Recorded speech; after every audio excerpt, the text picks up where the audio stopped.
Hello, everyone. Nice to see you. Make sure to say hello in chat once you get settled.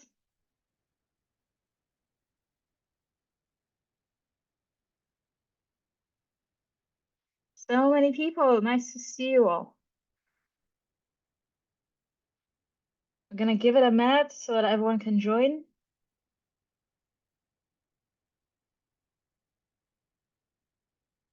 Can we see some locations in the chat? Where are you coming from?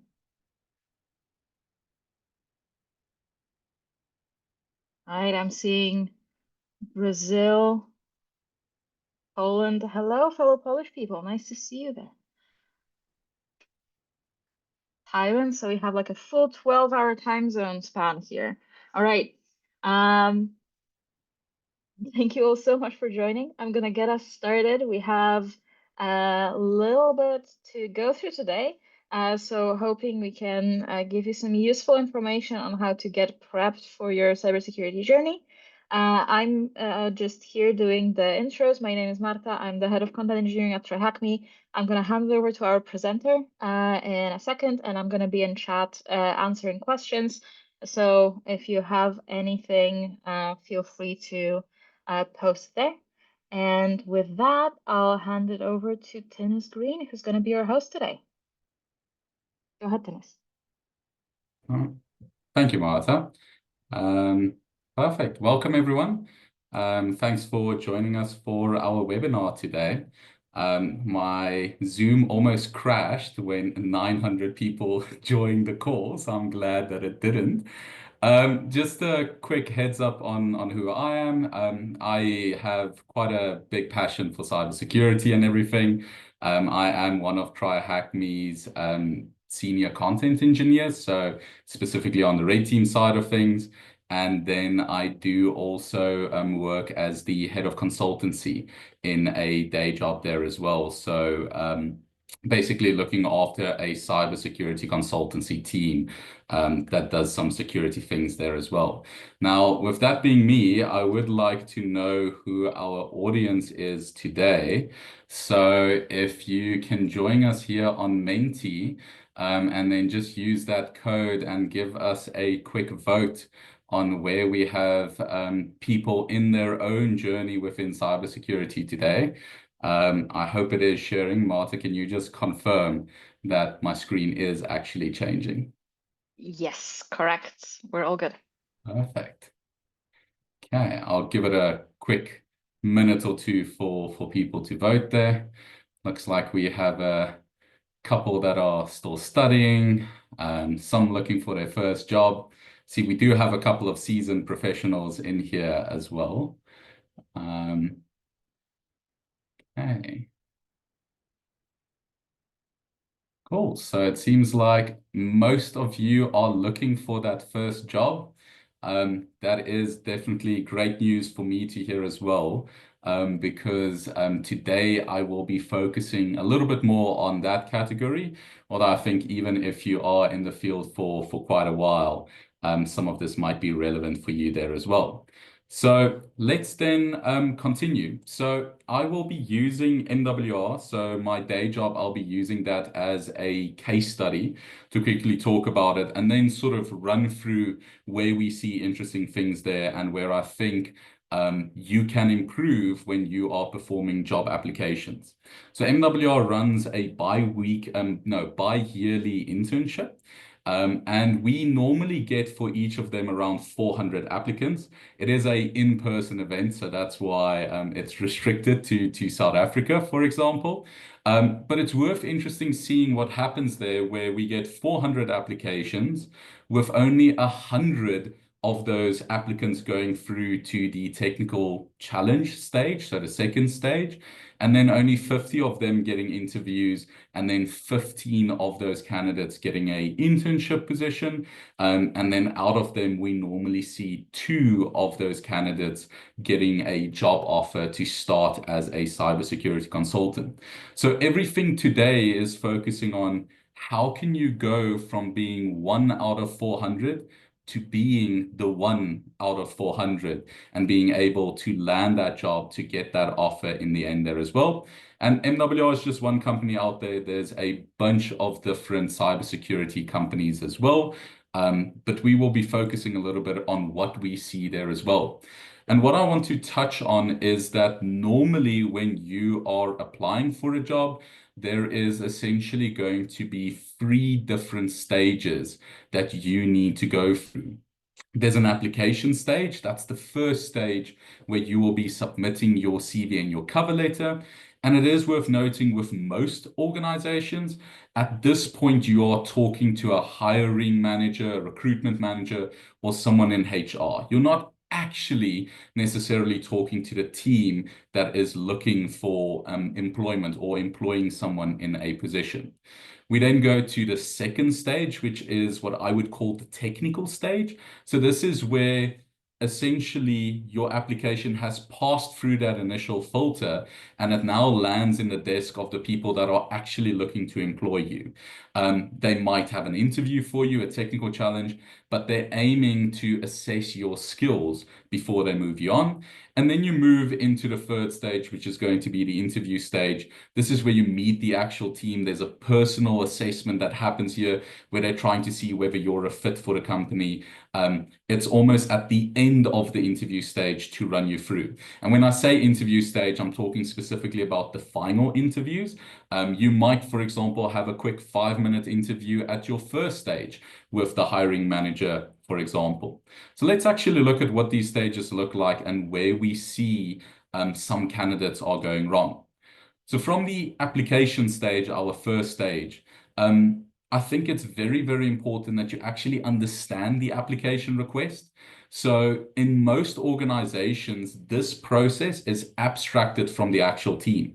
Even in TryHackMe, Marta would write up what the job description is, and then TryHackMe has a hiring manager, recruitment manager that is working internally and making sure to send that out and filter the initial candidates before they get back into the team that's reviewing them.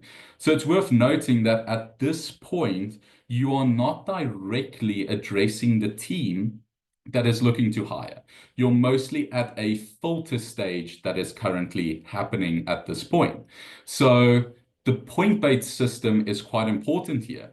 You need to look at the application request. What are the requirements? What are they asking for?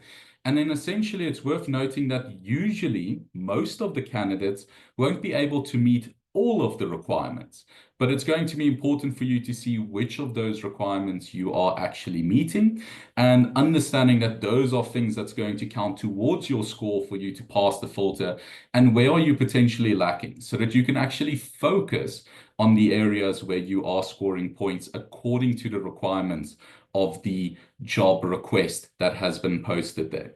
And it's worth noting in this stage, keywords are going to be critical, right? They are looking for specific things. They might have, for example, told the hiring manager that any candidate that has a specific certification should be fast-tracked through the process, or anyone where you see the following keywords, these are people that we really want to talk to, or unfortunately really don't want to talk to. So those keywords that you're using in this position with your CV and your cover letter is actually quite important. So taking a look at some of the mistakes and giving a couple of tips here as well is I think the first thing that's worth noting is what we normally see and how we're able to take 400 applications down to 100 is simply because a lot of the times applications are very, very common. They are very generic. They're not actually speaking to the job or the job requirements itself. We've gotten applications where you can really see that this person has created a single CV and a single cover letter, and this is the same CV and cover letter that they are essentially using to apply for the next 50 jobs.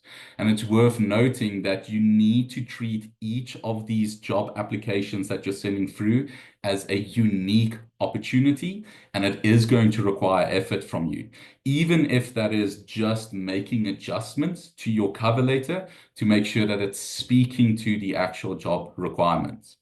It's also worth noting in today's time that for a lot of organizations, and you can look at it, if you are getting 400 applications and you can only accept 12 interns, a lot of organizations are turning towards automation. They are using automation as the barrier or the initial filter that's running through all of the applications before a human gets involved to save time.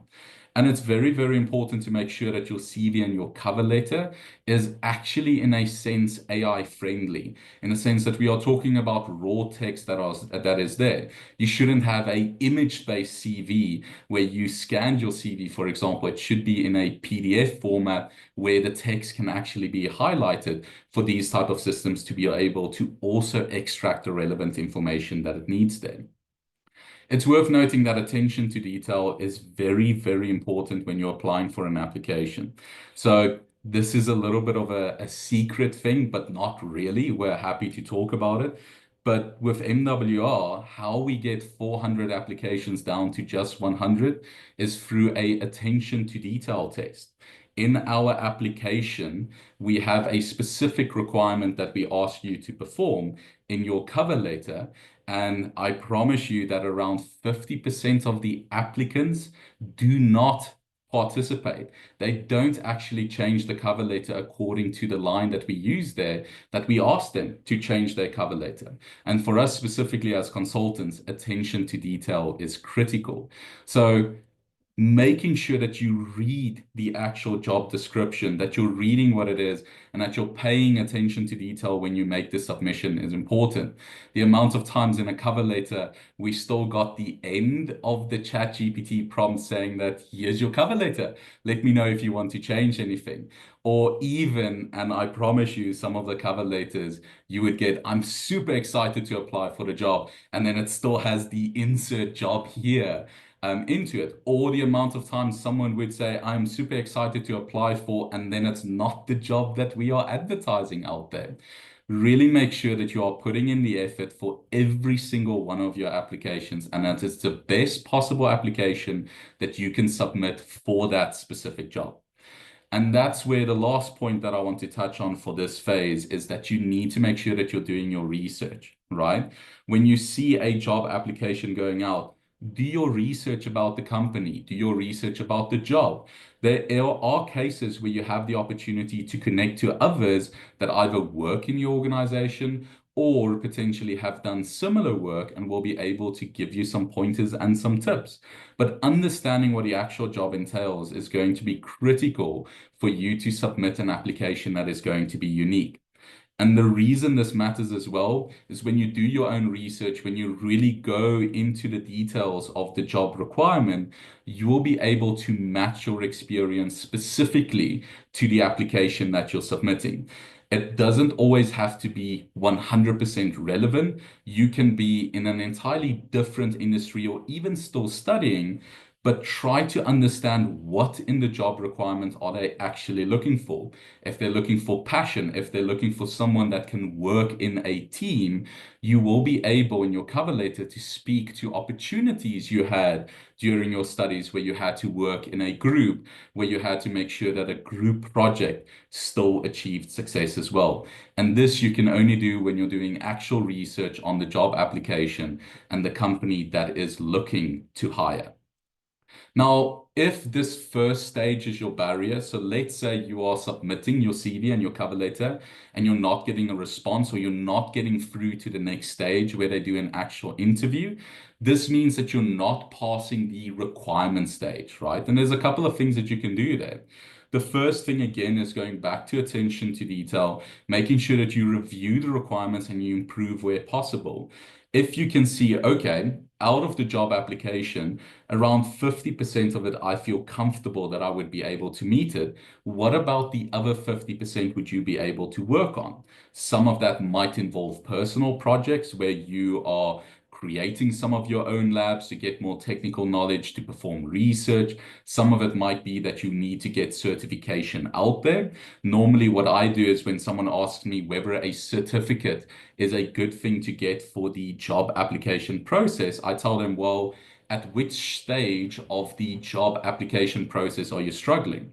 Because if you're struggling to pass the requirement stage, certifications and those type of things are things that help, especially because this is the stage where the hiring managers are involved. And a lot of the times you're not directly speaking to the team that's looking to perform the hire, and you can't really show skill. You need to show knowledge and a level of experience. And it's really, really important to make sure that you're actually leveraging communities and groups out there as well.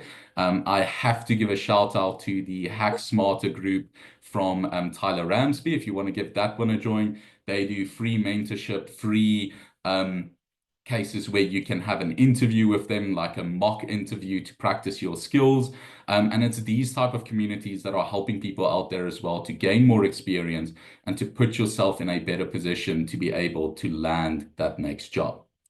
Looking at the next stage, for the technical stage, this is where actual skills are actually coming in now and at play. So now you're moving to the actual team that is looking to hire. And it's worth noting that there's different methods that can be used here. Some organizations will be doing an interview with you. MWR, for example, will send you a technical challenge that you need to do. And in certain cases, they might actually just be looking at your CV before they progress you to the next stage as well. In this stage, what are some of the mistakes here? Well, keywords has helped you in stage one, but now they can become buzzwords. As an example, the amount of CVs that I have seen that says that someone has experience with Kali Linux. It's a weird one to put on there because do you not just have experience with Linux, for example? Why specifically Kali Linux as an example there? Why do you not talk about the tools within Kali Linux that you have experience with when Kali Linux is basically just a operating system? So this is the place where keywords can actually become buzzwords, which will be detrimental to you. So within your cover letter, within your CV, while keywords are important and you should have a section where you're talking about that, you should also have a section where you go into more detail about what does that keyword actually mean for you. It's just as critical and just as important. It's also worth knowing that if they give you a technical challenge or a challenge that you need to do, you need to understand the ask. What are they looking for there? So what are they actually looking to test? Is it skills? Is it technical knowledge? And how does this align to the day-to-day aspects of the job? What are they trying to get out of this challenge that is going to help them understand whether in the end you will be able to perform the job? Because if you understand that, you can formulate your responses in a way that doesn't just speak to the challenge that they are putting forward to you, but actually to how you would be performing the job if you were to get into that position there as well. And this is where things like passion is incredibly, incredibly important. You need to show interest not just for the field, but for the very specific position that you are applying for. That's where your research comes to play. That's where all of these things are working together so that you can show you don't just have an interest in cybersecurity, but you have an interest in the exact specific job that you are looking to apply for here as well. And make sure to be unique. The amount of times that we would get the same cover letter template that is being used by all of the candidates out there, and every single cover letter says, I'm passionate about cybersecurity. Great. What about cybersecurity makes you passionate? Why do you say that you're passionate about cybersecurity? Where did you start in cybersecurity? Have that conversation with the actual team and have that conversation through your cover letter, in your interview, or even in the technical challenges that they are presenting to you there as well. Now, if this stage is where the barrier is for you, then this means that you're not passing the technical requirement stage. So at this point, it's probably that the team are assessing you and saying, from a skill perspective, from the perspective of being able to do the day-to-day job, this is probably not the best candidate for us. And here, upskilling is going to be critical.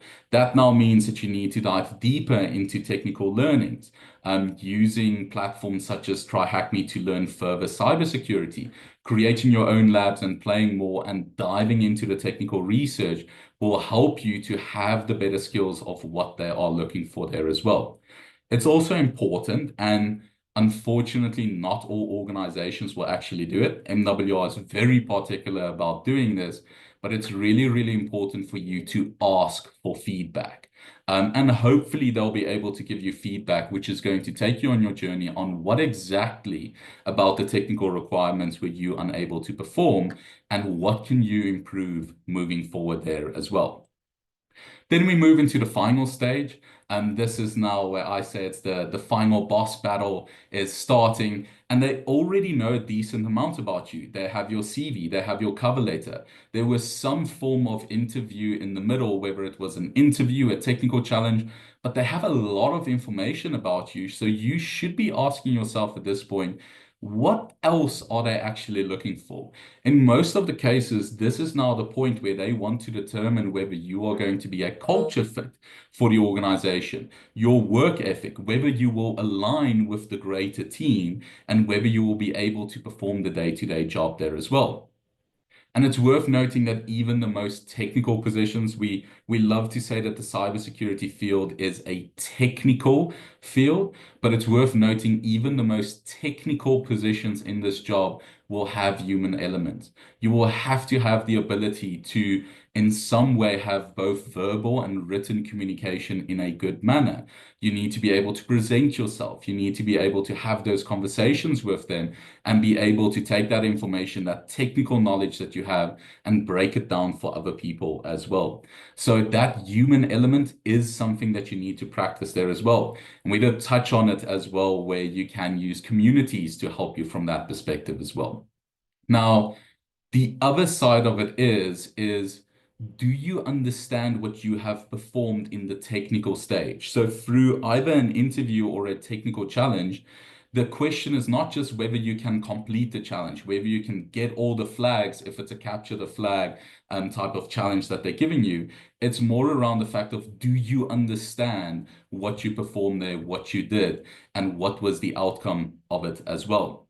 So that is very, very critical what they're trying to test in this stage as well. So what are some of the mistakes and some tips here?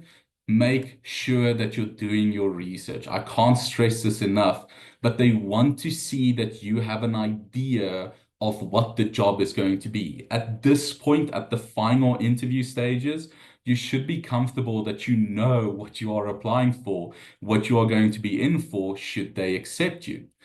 I do want to stress this, that when you are doing interviews, it is incredibly important to note that you might have a 30-minute slot, and that 30-minute slot is the time for you to be absolute perfect.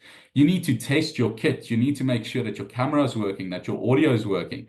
I mean, this is the very first time where my Zoom almost crashed, but I don't think I've ever done a interview with 1,200 people trying to do an interview with me, for example. But you need to make sure that your kit is actually working. The amount of times where we've seen people do interviews in locations where you absolutely can't hear them, it's too noisy, it's too loud. And it's not always easy to change your location, but it is super, super critical that you have 30 minutes usually to show your absolute best. And that means you need to invest in it, you need to prepare for it, you need to test everything to make sure that you're in the best possible position to do that interview. And I also can't stress it enough. It really, really makes us sad when we get to the end. It's the final stage of the interview. We're excited to talk to you about the job and everything. And we ask you whether you have any questions about the job, about who we are, anything like that. And the simple answer is no. It really comes across as if you're not fully prepared for it, as if you didn't prepare for the interview, you don't have anything to ask there. And it's worth noting that the interview is a conversation that we are having here. Keep things professional. Don't ask the person doing the interview about what's their plans for the weekend. But there are a lot of questions that you can ask that is really going to help you here. Maybe throughout the interview process, you haven't discussed exactly what the day-to-day looks like. That would be great questions to ask to get more information. There are great questions that you can ask about the team and how their team structure works and what exactly is going to be the expectations that they would have from you. Make sure to prepare a couple of questions for yourself And it becomes easier to prepare these questions if you've done the actual research on what the company is looking for here as well. Now, if this third sort of stage is the barrier for you, the unfortunate fact was that you were not the best suited candidate. You might have been a good candidate, but not the best. In these cases, we really, really have to rely on the feedback that they are going to provide you if they are an organization that is willing to give you that feedback there as well. And again, the only advice that I can give here above that is to make sure that you're leveraging those communities and groups. Do mock interviews with whoever is willing to help you from that perspective to get it through. Maybe just to summarize some last thoughts here, I really, really believe that for job applications, you need to tackle them as an actual job. You need to make sure that you're paying attention, that you're doing your research when you are submitting that application. If you are submitting a single CV and cover letter to multiple different job applications, you will not be that one out of 400 people that are standing out there. Make sure to put the effort in with it. You need to make sure that you're standing out in every single one of the stages. So understanding what happens at stage one, what happens at stage two, and what happens at stage three can allow you to prepare your response for each of those stages. And there's a lot of supporting resources and community out there. If it is report writing that you need to exercise, there's the Google technical writing exercises that you can do for free. If it's technical knowledge that you need to learn, there's the TryHackMe website as an example that you can work on. There are multiple different communities and study groups that would be willing to help you in this endeavor as well. So I hope there's at least something here that has been useful for those of you that are looking for that first job, and maybe some of the more seasoned professionals that are also looking to make that shift there as well. I'm going to hand back to Marta to see if there's any questions that we are looking for answers. Absolutely. We do have questions. I've been taking notes in the chat, so I'll start with the ones that I caught before, and then if anyone has any more questions, please post them in chat now, and I'll pick the ones that are most relevant.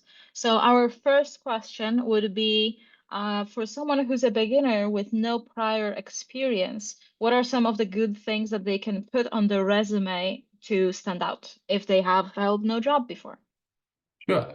So I think the important thing there, as we mentioned, is what is the job requirement? So for example, if they're saying a job requirement is work well with others together or work in a team, look for experiences in your life where you had to work in a team. That can be part of a study project or a module that you had to do where you had to do teamwork. Those are the cases where you can put experience that's still relevant for the position that you're applying for. Internships are great ways to get experience there as well. And then fundamentally, personal projects is a great way to show experience as well. Maybe you've never done a job as a cybersecurity analyst, but you've done personal projects where you have played around with the cybersecurity of components. That is something that can definitely help there as well. All right. Next question would be, we had someone ask that in some countries, entry-level job postings list 3 to 5 years of experience as a requirement, even though they're entry level. From perspective of someone who's recruited for positions before, would you say that if someone has passion projects or education or their resume, should they still apply, or is there no point? I would personally still apply. As I mentioned there, that stage of the process is a point-based system. So you're probably going to lose points for not having the years of experience that they're looking for. But there will be other things if you align your application to the rest of the requirements where you can actually show that you are meeting some of the requirements. It's horrible for an entry-level position to say 5 years experience. That is insane. On the flip side, you maybe should think about whether that is a great company for you to work with. But fundamentally, those shouldn't be things that scare you off from actually applying. Even if you're not meeting all of the requirements, focus on the requirements that you do actually meet and put yourself in the best possible position to still land that job. Right. I think we can tackle a couple more shorter ones. So, next one would be, how do you know when you're ready? We had a question being asked, how do you know when you're ready to apply for a penetration tester role skill-wise? What's the magic moment to give you that confidence? Um, I've never experienced that myself, so I've never felt ready exactly to apply for something. I think if you don't feel ready, it probably means that you are ready. If you feel that you're ready, you probably have a lot more to learn to know that your skill level is at the point where there's fundamentally so much more that you need to learn that you'll never be able to learn everything. So that feeling of feeling like you're not ready is not necessarily something that's going to go away. Lean into the feeling and use that passion to learn even more. Okay. And finally, we've had a few questions being asked about certifications. I know that it's always an important and a very hot topic to cover, but from a perspective of someone who has no experience in the industry, are certifications going to make a difference, do you think, for someone who can put them on the resume, or will they not count if someone doesn't have experience? Certifications definitely help. Some certifications definitely help more than others, depending on exactly the job that you are applying for. There's a difference between theoretical certifications and practical certifications.